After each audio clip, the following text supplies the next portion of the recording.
तो कहानी शुरू होती है और हम एक सारा नाम की लेडी को देखते हैं जो अपने वॉशरूम में नहाने के लिए जा रही थी। लेकिन तभी अचानक सारा को करंट का जोरदार झटका लगता है, जिसकी वजह से सारा की वहीं पर डेथ हो जाती है। अब यहीं से सीन शिफ्ट होता है और हमें 1 साल बाद का सीन दिखाया जाता है। यहाँ हम एलिस नाम की एक लड़की को देखते हैं जो कि अपने हस्बैंड माइकल के घर पर आती है। माइकल की पहली वाइफ सारा थी जो कि इलेक्ट्रिक शॉक लगने की वजह से मारी गई थी और सारा के मरने के बाद माइकल ने एलिस से दूसरी शादी कर ली। माइकल अपने बिजनेस के सिलसिले से ज्यादातर घर से बाहर ही रहा करता था, इसलिए माइकल ने एलिस को अपने 12 साल के बेटे की देखभाल के लिए अपने घर पर बुलाया था। माइकल के बेटे का नाम डेविड होता है। माइकल ने एलिस को बताया था कि डेविड अपने स्कूल गया है जो कि 1 हफ्ते बाद घर पर वापस आएगा, इसलिए एलिस यहाँ घर पर पहले ही आ जाती है। लेकिन जब एलिस यहाँ आती है तो देखती है कि डेविड तो उससे पहले ही घर पर आया हुआ है, इसलिए एलिस डेविड से स्कूल से जल्दी आने का रीजन पूछती है। डेविड बताता है कि उसकी स्कूल की छुट्टी चल रही है क्योंकि उसके पूरे स्कूल में कोई बीमारी फैल गई है। एलिस भी डेविड की बातों पर यकीन कर लेती है, लेकिन एलिस को यहाँ डेविड के साथ काफी अजीब लग रहा था क्योंकि डेविड भले ही उम्र में छोटा था लेकिन उसकी बातों से वो बच्चा बिल्कुल भी नहीं लग रहा था। अगले दिन माइकल डेविड से बात करने के लिए एलिस को कॉल करता है, इसलिए एलिस डेविड के पास फोन लेकर आती है। फिर माइकल अपने बेटे से बात करता है। डेविड से बात करने के बाद माइकल एलिस से बात करने लगता है। एलिस माइकल से बात कर ही रही थी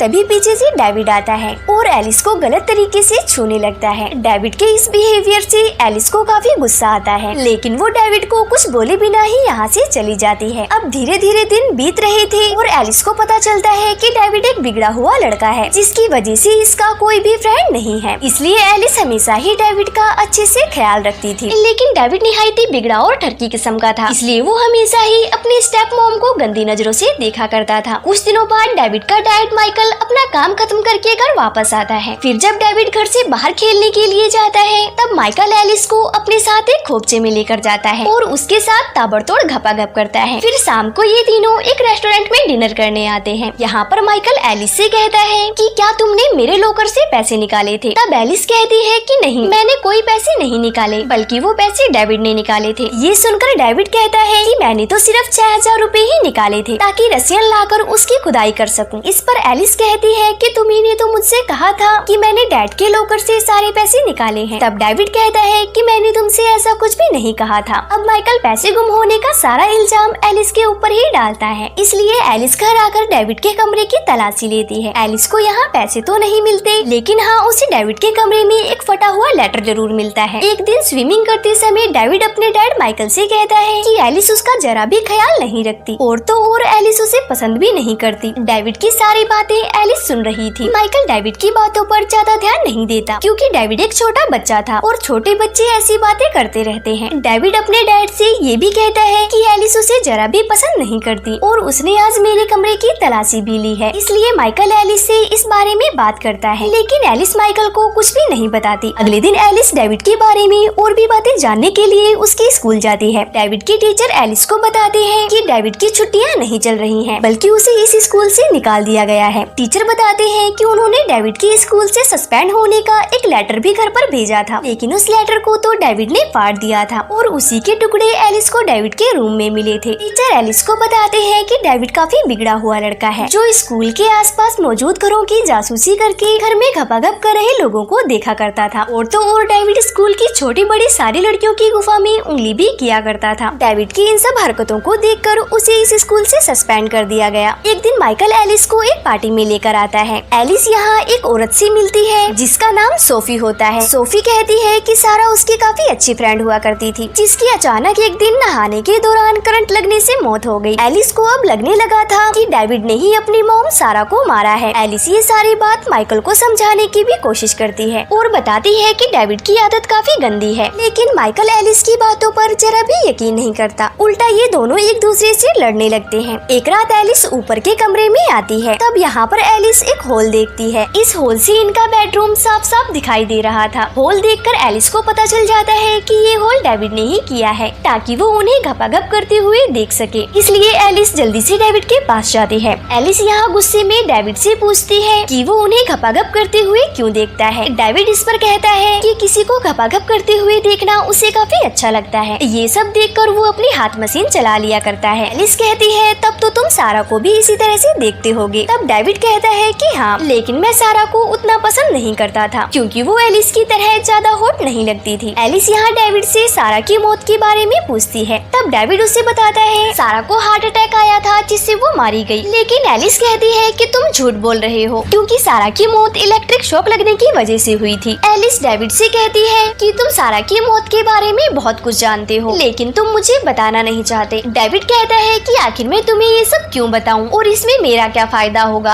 एलिस यहाँ डेविड को 6000 रुपए देने का लालच देती है जिससे वो रस्सियाँ लाकर उसकी खुदाई कर सकता है। लेकिन डेविड फिर भी बात बताने से मना कर देता है और कहता है कि उसे रस्सियाँ नहीं बल्कि एलिस चाहिए। ये सुनकर एलिस अपने कपड़े उतारने लगती है। एलिस को कपड़े उतारते देखकर डेविड का मूड बनने लगा और वो एलिस को सारी बातें बताने लगता है। डेविड बताता है कि सारा को हार्ट की बीमारी थी, इसके बारे में किसी को भी नहीं पता था और ये बात सारा ने उसके डैड माइकल को भी नहीं बताई थी। लेकिन ये बात डेविड को डॉक्टर की एक रिपोर्ट से पता चली थी। एलिस को यहाँ लगता है कि डेविड उसे जो भी बता रहा है वो सब झूठ है, इसलिए वो डेविड की बातों पर यकीन नहीं करती और वहाँ से चली जाती है। इसके बाद एलिस ऊपर कमरे में हुए होल को दिखाने के लिए माइकल को ऊपर के कमरे में लेकर आती है। लेकिन वो देखते हैं यहाँ पर कोई भी होल नहीं होता। एलिस माइकल से कहती है कि डेविड इन्हें हमेशा ही इनके कमरे में देखता रहता है। लेकिन माइकल एलिस की किसी भी बात पर यकीन नहीं करता। एलिस की बातों से माइकल को लगने लगा था कि एलिस धीरे धीरे मेंटली डिस्टर्ब होती जा रही है। लेकिन एलिस